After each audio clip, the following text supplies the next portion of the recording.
माननीय प्रांत संघचालक जी, उपस्थित अन्य अधिकारी वर्ग, नागरिक सज्जन, माता भगिनी एवं आत्मीय स्वयंसेवक बंधु,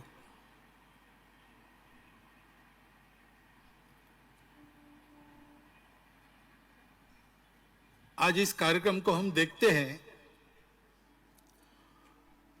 तो संघ से जो परिचित नहीं है उनके मन में प्रश्न आता है। वैसे आज का दिन कोई पर्व त्योहार नहीं है। संघ के भी जो उत्सव होते हैं वैसा उत्सव नहीं है। ऐसा भी दिन नहीं है कि इतनी कड़ी धूप में हम घंटा भर यहां बैठे रहे।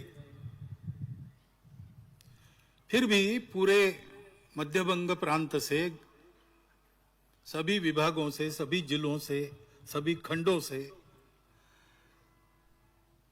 संघ के स्वयंसेवक अपने खर्चे से, अपना गणवेश अपने खर्चे से करते हुए यहां पर उपस्थित है। कई प्रकार की बाधाएं आई होंगी। उन बाधाओं को दूर करते हुए सब लोग उपस्थित हैं। यह आग्रह क्यों है? संघ क्या करना चाहता है?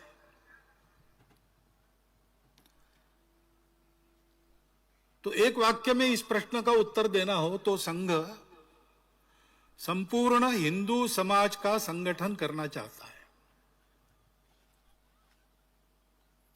हिंदू समाज का संगठन क्यों? क्योंकि इस देश का उत्तरदायी समाज हिंदू समाज है। अमृत वचन पहले पढ़ा गया, वो आपने सुना। भारतवर्ष एक भूगोल नहीं है केवल। भूगोल तो छोटा बड़ा होते रहता है, परंतु भारत तब कहा जाता है जब उसका एक स्वभाव होता है। भारत का एक स्वभाव है। उस स्वभाव के साथ हम नहीं रह सकते, ऐसा जिनको लगा उन्होंने अपना अलग देश बना लिया।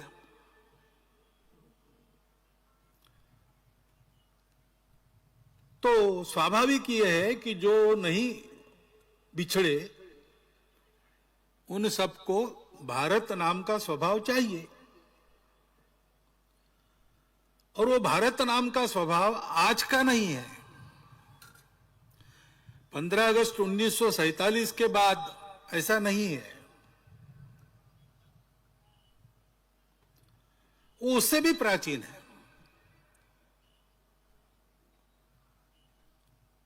बहुत प्राचीन है। जब दुनिया के इतिहास ने आंखें खोली तो उसने इस भूभाग पर, जिसको भूगोल में इंडो ईरानियन प्लेट कहते हैं, इस भूभाग पर रहने वाले सबका यही स्वभाव पाया। वो स्वभाव क्या है? विश्व की विविधता को स्वीकार करके हिंदू चलता है। सभी की अपनी अपनी विशिष्टताएं होती है। हिंदू जानता है कि ये विशिष्टताएं जिस एक सत्य का आविष्कार है वो सत्य एक ही है। सृष्टि के चराचर जगत में, जड़ चेतन सब में वही एक है जो नहीं बदलता, जो पहले भी था, आज भी है, कल भी रहेगा। वो शाश्वत है। बाकी सब बदलते रहता है। वो बदल भी उसी एक की अभिव्यक्ति होती है। और इसलिए हम आजकल कहते विविधता में एकता। लेकिन हिंदू इसको जानता है। इसलिए जानता है कि वो ये समझता है कि ये एकता की ही विविधताएं हैं, विशिष्टताएं, एकता का श्रृंगार है। और इसलिए अपनी अपनी विशिष्टता पर श्रद्धा पूर्वक चलो, सबकी विशिष्टताओं का सम्मान करो। मनुष्य को व्यक्ति के नाते जीना है, लेकिन केवल व्यक्ति के नाते नहीं जीना है।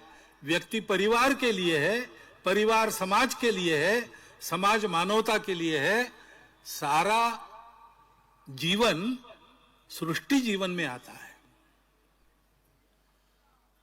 और इसलिए पर्यावरण की मित्रता भी उस स्वभाव में पहले से है। व्यक्ति बड़ा कि समाज बड़ा, ये विवाद यहां पर है नहीं। सबकी अपनी अपनी सत्ता है, अपनी सत्ता दूसरों की सत्ता को बड़ी करने के काम में आए। हम बड़े हों तो दूसरों को बड़ा करे, वही वास्तविक बड़प्पन है। हमारे यहां राजा महाराजाओं की कथा नहीं चलती, बहुत हो गए, कोई याद नहीं रखता। लेकिन उस राजा को याद रखते हैं जिसने अपने पिताजी के वचन के पालन के लिए 14 वर्ष वन में रहना स्वीकार किया।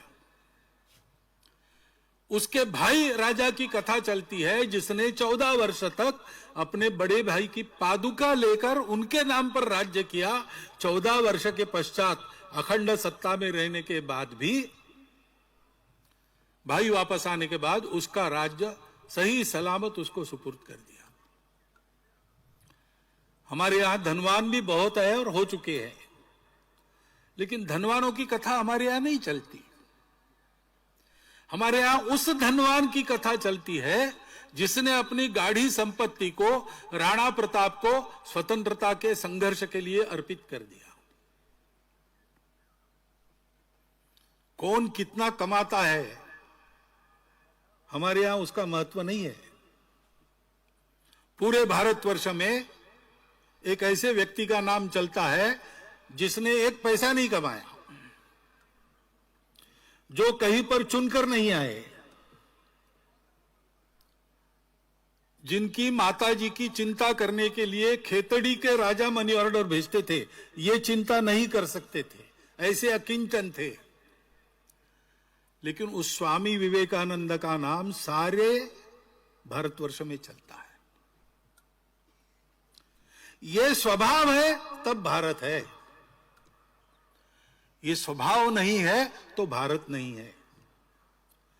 और ये स्वभाव परंपरा से जिनके पास आया, इस स्वभाव में प्रथम दीक्षित जो हुए और उस प्राचीन समय से आज तक जो उस स्वभाव का निर्वाह कर रहे हैं, ऐसे समूह को आज भारतवर्ष में हिंदू समाज कहा जाता है।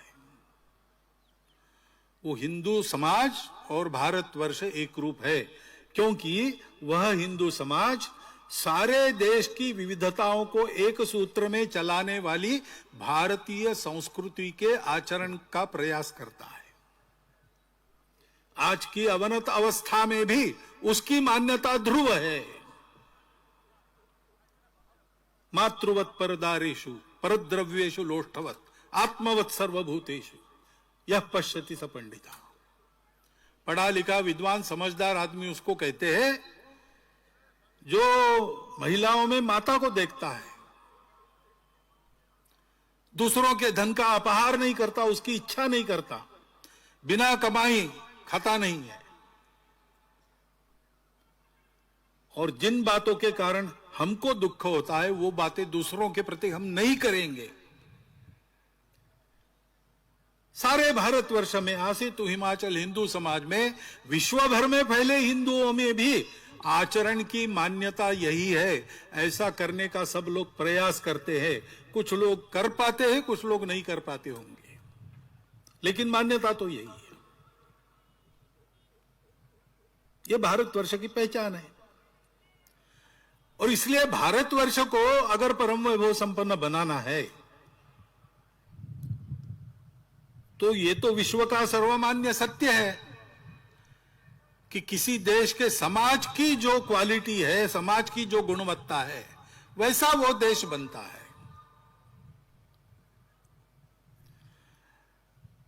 शासक होते हैं, प्रशासक होते हैं, महापुरुष होते हैं, नेता होते हैं, ये सब होते हैं। वो अपना अपना काम करे भी तो सहायक हो सकते हैं। देश का भाग्य परिवर्तन करने के लिए तो समाज को तैयार होना पड़ता है।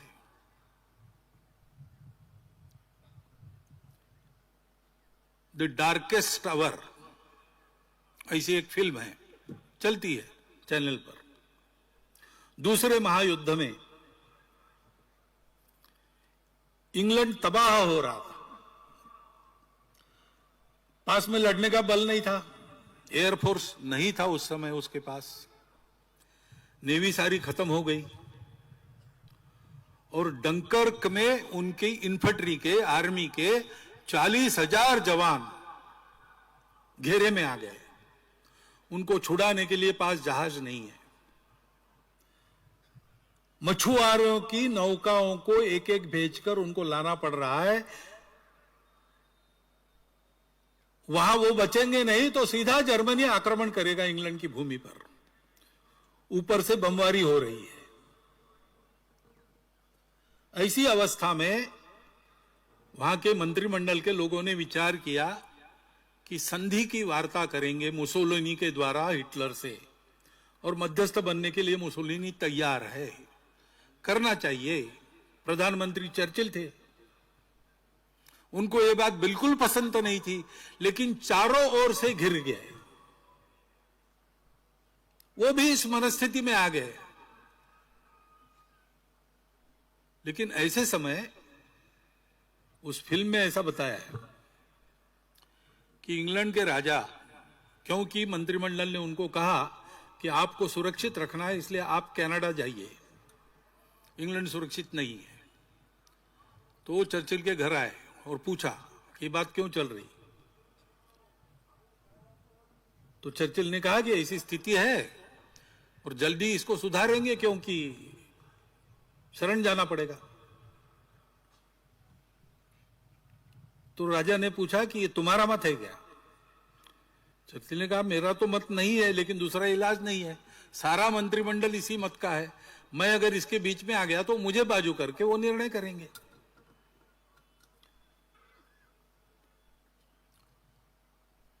तो राजा उनको पूछता है कि तुमको चुन के किसने दिया?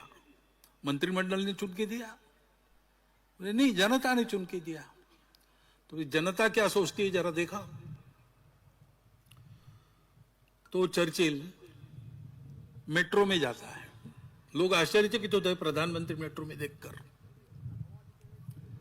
वो पूछता है लोगों को, वो लोग कहते बिल्कुल नहीं, हम लड़ेंगे, हम शरण नहीं होंगे, हमको नहीं झुकना है, हम आने नहीं देंगे उनको अंदर। उनका सामर्थ्य नहीं है, लेकिन उनका हृदय है। वो बोलने के बाद फिर चर्चिल ने निश्चय किया कि नहीं झुकना, और एक सुप्रसिद्ध भाषण उसका संसद में जो था, हम आकाश में लड़ेंगे, भूमि पर लड़ेंगे, समुद्र में लड़ेंगे, वो किया। इंग्लैंड लड़ा किसके बल पर? सेना का बल तो था नहीं। नेता लोग मन हार चुके थे, लेकिन समाज सोचता था कि ऐसा नहीं होना चाहिए, हम नहीं झुकेंगे। उस बल पर इंग्लैंड कायम रहा लड़ाई में और अंततोगत्वा जीत गया। यह समाज की शक्ति का सामर्थ्य होता है। संघ के निर्माता डॉक्टर हेडगेवार, वो सब प्रकार के काम उन्होंने करके देख लिए थे, सब में कार्यकर्ता बने थे, प्रामाणिकता से, निस्वार्थ बुद्धि से उन्होंने सारे काम किए। उन कामों को चलाने वाले जो लोग थे, उनके साथ उनकी चर्चाएं हुई। उनकी चर्चा सुभाष बाबू के साथ हुई, उनकी चर्चा गांधी जी के साथ हुई, लोकमान्य तिलक जी के साथ हुई, सावरकर जी, डॉक्टर अंबेडकर साहब, मदन मोहन मालवीय, सबसे उनके संपर्क आए थे। भगत सिंह, राजगुरु, इनके साथ भी आए थे। इनके साथ चर्चा और प्रत्यक्ष कार्य के अनुभव से उनके ध्यान में आया कि सब लोग ऐसा सोचते हैं कि जो विषय हमने हाथ में लिया है, किसी ने देश की स्वतंत्रता हाथ में ली है, किसी ने अस्पृश्यता को निकालने का बात हाथ में लिया है, किसी ने समाज के और सुधारों को सोचा, ये सब तो हम पूरे कर लेंगे, परंतु बार बार ये समस्याएं नहीं आएंगी, इसकी गारंटी क्या है? क्योंकि इतिहास को देखते हैं तो सिकंदर के समय से जो आक्रमण शुरू हुए, वो ब्रिटिश राज तक आक्रमण ही होते रहे सदा। मुट्ठी भर बर्बर लोग बाहर से आते हैं, हमसे गुणों में श्रेष्ठ नहीं है, संपत्ति नहीं है उनके पास, हमारा शौर्य पराक्रम उनसे कई गुना ज्यादा है, लेकिन देखते देखते वो हमको गुलाम बनाते हैं। बार बार ऐसा होता है, एक बार होने से हम सीखते कुछ नहीं, आपस में गद्दारी का काम वही वैसा ही चलता है। और इसलिए इस समाज की स्थिति को सुधारना आवश्यक है। वो नहीं करेंगे तो हमारे काम पूर्ण नहीं होंगे, फुलफिल नहीं होंगे, किसी को ये काम करना पड़ेगा। तो डॉक्टर हेडगेवार ने सोचा कि बड़े बड़े जो विषय है उसमें सब बड़े बड़े लोग लगे हैं, उसमें और किसी व्यक्ति की आवश्यकता नहीं है, समाज उनको समर्थन दे रहा है। तो ये जो सबके कामों को पूर्ण करने वाला काम है, वो करने का प्रयास मैं करता हूं। इसलिए उन्होंने चिंतन किया, तब उनके ध्यान में आया कि भारत की इतनी विविधता में भारत प्राचीन समय से एक देश रहा है। ये कोई अंग्रेजों ने बनाया हुआ देश नहीं है। हिंद स्वराज में महात्मा गांधी लिखते हैं, प्रश्नोत्तर के रूप में वो ग्रंथ है, युवा पूछता है, वृद्ध उत्तर देता है। तो युवा पूछता है कि भारत को एक कैसा करेंगे, तो वृद्ध उत्तर देता है कि भारत एक नहीं है, ये भी तुमको अंग्रेजों ने पढ़ाया है। अंग्रेजों के आने के बहुत पहले से भारत एक देश है। क्योंकि भाषा, प्रांत, जाति आदि आदि विविधताएं हमारे यहां बहुत पुरातन समय से है, परंतु ये सब होने के बाद भी संस्कृति सबकी एक चिरंतन, खून रगों में हिंदू है। हमको हिंदू उस संस्कृति के कारण कहा जाता है, वो हमारी पहचान है, वो किसी एक विशिष्ट पंथ संप्रदाय ऐसा नाम नहीं है, किसी विशिष्ट भाषा का नाम नहीं है। भारतवर्ष में रहने वाले सभी भारतीय संप्रदायों के लोग, भारतवर्ष में सभी भारतीय भाषाएं बोलने वाले लोग, भारतवर्ष के समाज की जितनी व्यवस्था है उसके अंदर आने वाले लोग, सब एक बात को मानते हैं, सब में एक तत्व है, उसी से विविधता बनी है। इसलिए विविधता में भी एकता देखो। एकता का साक्षात्कार जीवन का परमोच्च लक्ष्य, उपभोग नहीं, संयम चाहिए। सुख बाहर नहीं मिलता, अंदर का सुख उसको प्राप्त करो। समान मान्यता भारतवर्ष के अंदर है, उसके कारण भारतवर्ष एक है। उस बात को आज हम कहते हैं तो लोग कहते हैं आप हिंदुत्व बोल रहे हो, आप हिंदू हो। इस हिंदू समाज को संगठित करना है। आज भी हम देखते हैं समस्याएं हैं, समस्याएं रहती ही है। कितना भी अच्छा समय हो, समस्या नहीं ऐसा कभी होता नहीं। मनुष्य के जीवन में नित्य बाधाओं को पार करते हुए ही जाना पड़ता है। वैसे समाज के जीवन में भी छोटी मोटी समस्याएं हमेशा रहती है, कभी ज्यादा समस्याएं, कभी बड़ी समस्याएं, कभी छोटी समस्याएं। परंतु समस्याएं क्या है इससे फर्क नहीं पड़ता। समस्याओं को झेलने वाला कितना तैयार है।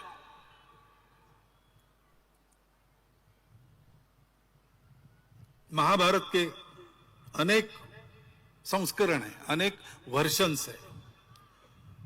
उसमें एक महाभारत में ये कथा है कि महाभारत युद्ध समाप्त होने के बाद नारायणी सेना का सेनापति सात्यकी, अर्जुन, ये बड़े दुखी हो गए। इतना बड़ा संहार, अपने ही लोगों को मारना पड़ा। तो मन को बहलाने के लिए उन्होंने शिकार में जाना तय किया। कृष्ण को कहा साथ में चलिए, तो तीनों गए। शिकार खेलते खेलते सायंकाल होगी, रात्रि आने लगी। तो भाई जंगल में से यात्रा करके वापस जाना रात को नहीं करना, कैंप करना। इसलिए एक पेड़ के नीचे कुछ भोजन बना के खा लिया और सोने की तैयारी हुई। जंगल है इसलिए पहरा देना है। तो सात्यकी पहले रक्षण करेगा, उसके बाद अर्जुन की बारी, उसके बाद श्री कृष्ण की बारी। 3-3 घंटा करेंगे। तो सात्यकी रक्षण करने लगा। तो इन दोनों जंगल में राक्षस होते थे। तो एक राक्षस आया वहां पे, मायावी था, उसका आकार अंगूठे जितना ही था। अंगूठे जितने राक्षस ने आकर सात्यकी को कहा, बहुत अच्छा हो गया, तुम तीनों एक साथ मिल गए, बहुत दिनों से मनुष्य का मांस खाया नहीं, तुम तीनों को खाके मैं अपना पेट भरूंगा। तो सात्यकी ने देखा कौन बोल रहा है, तो दिखा ही नहीं पहले। बाद में उसको ध्यान में आया कि घास के पत्तों के पीछे एक अंगूठे जितना राक्षस बोल रहा है। तो सात्यकी जोर से हंसा कि वास्तव में तुम्हारा मुंह बहुत छोटा है और तुम बहुत बड़ी बात कर रहे हो। तुम हो कितने, ज्यादा बात मत करो, निकल जाओ यहां से, नहीं तो मार खाओगे। तो राक्षस कहा, तुम मनुष्य हो इसलिए मुजोरी कर रहे हो, अभी तो कुछ हुआ ही नहीं और तुम मुझे धमकी दे रहे हो। कुछ हिम्मत है तो आ जाओ सामने, 2-2 हाथ हो जाए। तो सात्यकी ने उसको एक लात मारी। लात तो लगी, लेकिन राक्षस जोर से हंसा और थोड़ा सा बड़ा हो गया। सात्यकी एकदम बौखला गए कि ये क्या हो रहा है। उसने और मारना शुरू किया, लेकिन राक्षस मार खाए और बड़ा होते जाए। सात्यकी चिढ़ गया, बौखला गया, स्वयं पर ही क्रोध आने लगा, डर भी गया और राक्षस पर प्रहार करने लगा। लेकिन हुआ यही कि 3 घंटा राक्षस को मारते मारते राक्षस सात्यकी जितना बड़ा हो गया। तब सात्यकी को याद आया कि अपनी बारी समाप्त हो गई। तो उसने अर्जुन को जगाया, बताया भैया वहां एक ऐसा राक्षस है, तो जरा संभाल के। अर्जुन ने कहा मेरे पास दिव्यास्त्र है, मैं नहीं डरता राक्षसों, बहुत राक्षसों को मैंने मारा है। अर्जुन गया, देखा उसने राक्षस खड़ा है। उसने राक्षस को कहा कि भाग जाओ, अपने प्राण बचाने हैं तो, क्योंकि अब तुम्हारा पाला मेरे से है। मैं कौन हूं जानते हो? मैं अर्जुन हूं, कर्ण और भीष्म को परास्त किया, महाभारत युद्ध से बचकर निकला हूं। तो राक्षस ने कहा, अच्छा तुम वही अर्जुन हो क्या? हमने तुम्हारी कहानी सुनी है, एक नपुंसक के पीछे खड़े रहकर अपने ही दादाजी के पीठ पर तुमने बाण चलाए और कर्ण रथ का पहिया उखाड़ने में लगा था, तब उसको मारा और अपने आप को दुनिया को सर्वश्रेष्ठ धनुर्धर कहते हो। तो अर्जुन चिढ़ गया और उसने अपने अस्त्र चलाना शुरू किया। लेकिन हुआ यही कि अस्त्रों के आघात होते रहे, राक्षस ताल के पेड़ के जैसा बड़ा हो गया। अर्जुन की बारी समाप्त हो गई। उसने कृष्ण को जगाकर बताया। तो कृष्ण ने कहा तुम सो जाओ, मैं देखता हूं। कृष्ण गए, उन्होंने देखा नहीं, वो अपने इधर उधर घूमने लगे। अब राक्षस राह देख रहा है कि ये देखेगा। अंत में कृष्ण कुछ देख ही नहीं रहे, तो उसने कहा तुम अंधे हो क्या? इतना बड़ा मैं यहां खड़ा हूं, दिख नहीं रहा हो? तो कृष्ण जैसे उसको पहली बार देख रहे ऐसा देखा हो, कहा बहुत अच्छा हो गया, मुझे लगा अकेले ही 3 घंटे काटने पड़ेंगे, अब तुम मिले हो तो गपशप करेंगे, फिर सुबह हम अपने घर जाएंगे, तुम अपने घर जाओ। तो राक्षस ने कहा मैं गपशप करने के लिए नहीं आया, तुमको खाने वाला हूं। अरे इतने रात को तुम मांस खाएंगे, वो भी मनुष्य का? अपचन हो जाएगा भैया, ऐसा कुछ मत करो, बहुत भूख लगी है तो घर जाओ, नींबू की शिकंजी पी लो। तो राक्षस चिढ़ गया, उसने कृष्ण को एक घुसा मारा, लेकिन कृष्ण सावधान थे, वो बच गए। राक्षस थोड़ा सा छोटा हो गया। फिर आगे यही चला, राक्षस आघात करते चला जाए और कृष्ण अपने दिमाग को शांत रख के उसके आघात से बचते रहे। कभी बीच में मौका मिला तो एक आधा तमाचा मार दिया वगैरह, ऐसा करते थे। राक्षस क्रोधित होता था, वैसे वैसे छोटा होता था और फिर से अंगूठे जितना बन गया, तब कृष्ण ने उसको उठा के अपने पल्लू में बांध लिया। बाद में पूछा अर्जुन और सात्यकी ने, कहां गया वो राक्षस? उसको बांध के रखा है। अरे ये कैसे हो गया? आपने कौन सा दाव चला, कौन से शस्त्र का उपयोग किया, कौन सा अस्त्र चलाया? कृष्ण का अस्त्र शस्त्र की क्या जरूरत है भैया? ये ऐसी जो समस्याएं, ये ऐसे राक्षस होते हैं ना, ये अपना चिढ़ना, अपना बौखलाहट, इस पर ही पलते हैं। और इसलिए दिमाग शांत रखो, पहली बात समझो अपनी शक्ति क्या है, उसको बढ़ाते रखो। समझो उनकी शक्ति क्या है। ये ठीक से समझते हो और शांत मन से सोचते हो तब कब क्या करना सब समझ में आता है। अपने देश के सामने अनेक समस्याएं हैं, ठीक है। कब नहीं थी और किसके सामने नहीं थी, किस देश के सामने नहीं थी, सबके सामने थी। समस्याओं का होना महत्वपूर्ण नहीं है, समस्याओं का प्रतिकार करने वाले हम हैं। हमारी गुणवत्ता क्या है, हमारी एकता कितनी है। संगठन यानी क्या है, एकता। एकता क्यों, स्वार्थ के लिए नहीं, संघ को कुछ पाना नहीं है।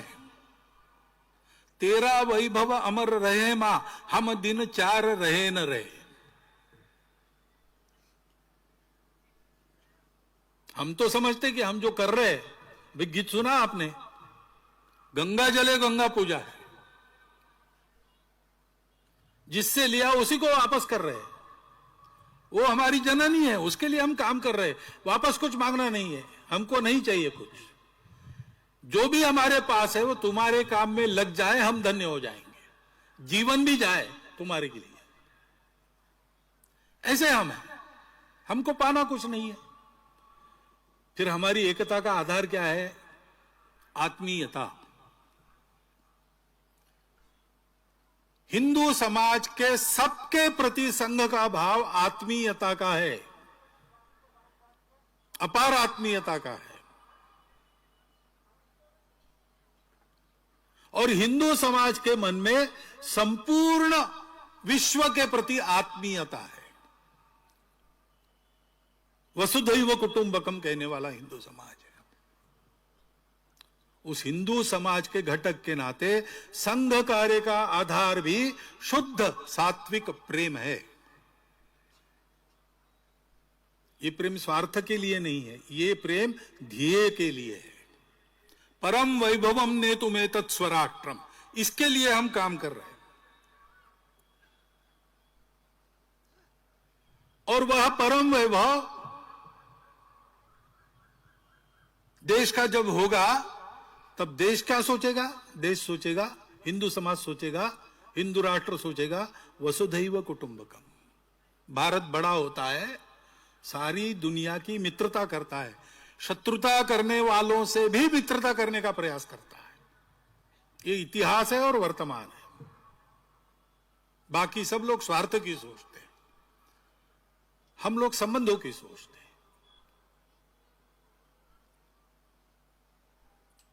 और इसलिए इस प्रेम का आधार है ध्येय निष्ठा। संपूर्ण हिंदू समाज को संगठित करते हुए, हिंदू धर्म संस्कृति समाज का संरक्षण करते हुए अपने इस भारतवर्ष को परम वैभव संपन्न बनाना ये ध्येय है। बाकी हमको कुछ नहीं मिला तो भी चलेगा, मान सम्मान धन्यवाद प्रतिष्ठा स्थान राजनीतिक यशस्वी कुछ नहीं चाहिए। और इसलिए हम स्वयं होकर अपने आप को एक अनुशासन में बांध लेते हैं, जिसके कारण ये मेल मिलाप बढ़ता है, ये आत्मीयता बढ़ती है। छोटी मोटी मनुष्य स्वभाव की विचित्रताएं होने के बाद भी सब लोग मित्र बने रहते हैं, और केवल वही मित्र बने रहते हैं ऐसे नहीं है। अभी चलता ऐसे है कि हम अपना एक सर्कल बनाते हैं और बाकी लोगों को बाहर रखते हैं। लेकिन संघ का स्वयंसेवक अपने सर्कल को बड़ा करते जाता है, उसमें सबको लेता है। ऐसी एक कार्य पद्धति है जो संगठन की कार्य पद्धति कही जाती है। संघ के स्वयंसेवक ये सब करते हैं, संघ के स्वयंसेवक इसका अभ्यास करते हैं। ये अपने आप नहीं होता, केवल विचारों से नहीं होता। रोज शाखा की साधना संघ के स्वयंसेवक करते हैं। नित्य शाखा में आकर जो सरल छोटे छोटे शारीरिक बौद्धिक कार्यक्रम होते हैं, आपस में मेल मिलाप होता है, मिलकर काम करना होता है, उन सब से यह स्वभाव विकसित होता है। संपूर्ण हिंदू समाज में यह आत्मीयता का, समता का, समरसता का स्वभाव, देश हित में जीने मरने का स्वभाव उत्पन्न करने की जो कार्य पद्धति है, मेथोडोलॉजी है, उसका नाम है राष्ट्रीय स्वयंसेवक संघ। और यह थियरी नहीं रही, संघ अपने 100 वर्ष पूर्ण कर रहा है। 1925 से ये काम शुरू हुआ और जैसे जैसे स्वयंसेवक तैयार हुए, संघ की शक्ति बढ़ती गई। समाज जीवन के सब क्षेत्रों में संघ के स्वयंसेवक जाकर काम कर रहे, और जहां वो काम कर रहे, वो सारे कार्य, वो सारे संगठन, वो सारे उपक्रम, वो सारी गतिविधियां, वो उनकी अपनी है, स्वतंत्र, अलग, स्वायत्त है। संघ नहीं करता, स्वयंसेवक करता है, लेकिन जो करता है उसमें वो अग्रणी माना जाता है। 1,30,000 के ऊपर छोटे बड़े सेवा प्रकल्प सारे देश में स्वयंसेवक अपनी चमड़ी घिसकर, अपनी दमड़ी खर्चा करते हुए, सरकारी सहायता न लेते हुए, समाज को जोड़ते हुए करते हैं, समाज के बलबूते खड़े करते हैं। समाज जीवन के सब क्षेत्रों में, क्रीड़ा हो, कला हो, कुछ भी हो, सब में स्वयंसेवक काम कर रहे हैं। किस लिए कर रहे हैं? वहां यशस्वी होने के लिए नहीं कर रहे, उस कार्य के स्वभाव के परिष्कार के द्वारा भारतवर्ष की उन्नति में उनका सार्थक योगदान हो सके, ठीक ढंग से सब चले, इसके लिए कर रहे हैं। वहां के स्वभाव में, वहां के वातावरण में देश के लिए इष्ट परिवर्तन लाना, इसके लिए कर रहे हैं। स्वतंत्र, अलग, स्वायत्त है। संघ ने उनको संस्कार, विचार दिया है, प्रेरणा दी है। संघ को तो एक ही काम करना है, समाज को संगठित करना, संगठित रखना। उसके लिए इस प्रकार अपने जीवन को जीने वाले स्वयंसेवकों का निर्माण करना, यही संघ का काम है। इस संघ के कार्य को समझना चाहिए, क्योंकि बहुत सारे शतकों के बाद एक ऐसा काम भारतवर्ष में हुआ है। मुझे लगता है कि तथागत बुद्ध के बाद पहली बार इस प्रकार के स्वभाव निर्माण का कार्य संपूर्ण भारतवर्ष में हो रहा है। इसको समझने के लिए समय लगता है, और जिनको डर लगता है कि इस कार्य के बढ़ने से अपने स्वार्थ के दुकान बंद हो जाएंगे, वो तरह तरह का अपप्रचार भी करते हैं, बाधाएं भी आती है। अज्ञान के कारण भी लोग गलतफहमी में कुछ कुछ कहते हैं, बोलते हैं।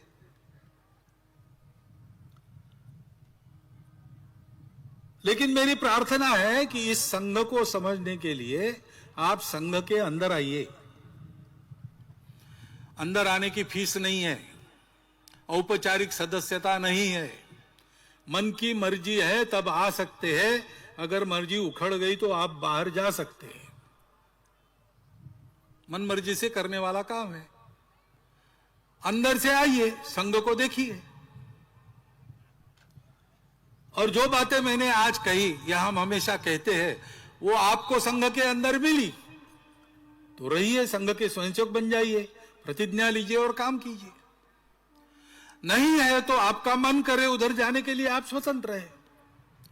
ये तो प्रेम के आधार पर चलने वाला काम है, इसमें कोई जबरदस्ती होती नहीं, इसमें कोई स्वार्थ की लालच दिखाई जाती नहीं। उल्टा है, यहां मिलेगा कुछ नहीं, आपके पास है वो सब देना पड़ेगा। हमारे संघ में हमेशा सूची बनती है, लिस्ट। वो मराठी में उसको कहते हैं यादी, अनेक वचन होता है याद्या, यानी सूचियां। लेकिन मराठी में या यानी आइए और द्या यानी दीजिए, ये भी होता है।